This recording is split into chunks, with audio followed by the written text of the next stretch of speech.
So I'm a first generation Vietnamese American. The funny thing is, my parents really wanted a third child, but they wanted a boy. But unfortunately they had me, so, but hopefully I think they're pretty happy with me. I straddled between just being Asian and American. Growing up, I lived in a predominantly Latino neighborhood as well, so many of my friends weren't Vietnamese at all. I had a lot of Chinese and Hispanic friends as I was growing up. At times, I felt kind of jealous of them because I saw how different their relationship with their parents. Like, some of them were able to openly speak to their parents in English, whereas me, my parents made me learn Vietnamese at a very young age by reading, like, Vietnamese poems and newspapers for them every night. It's still a struggle for me now because I would say I'm more conversational. So when I talk to my parents, it's always difficult to communicate with them.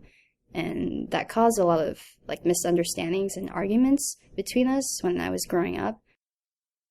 I didn't really think about what it meant to be Vietnamese American until college. It kind of started during my second year. I became a counselor for this retention project on campus under the community programs office called CCLEAR. And because of that, my fellow staff members, who soon became my very close friends, and they really empowered me to learn more about my Southeast Asian history in particular. Before this, I was like a very traditional pre-health major during my first year, but that wasn't really me. It was more like family expectations, society expectations. You know, I wanted to buy a house for my parents in the future, and something like pharmacy seemed very appealing.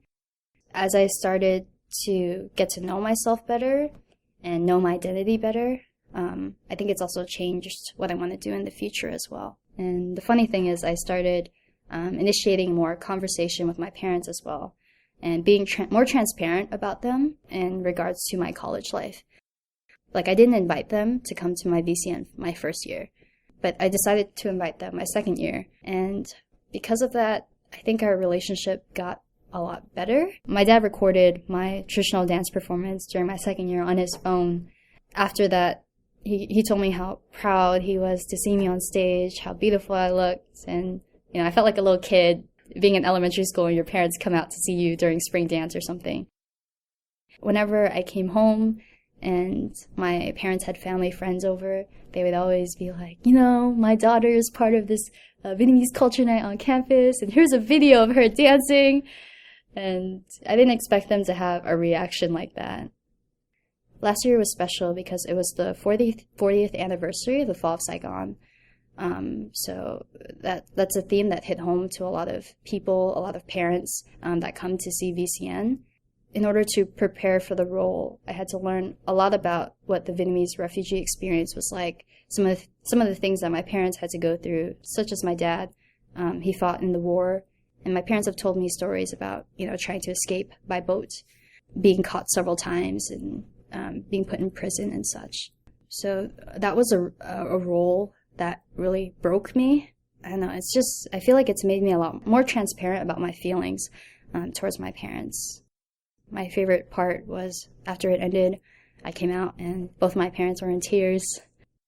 Yeah, now being Vietnamese American is ingrained in my self-identity.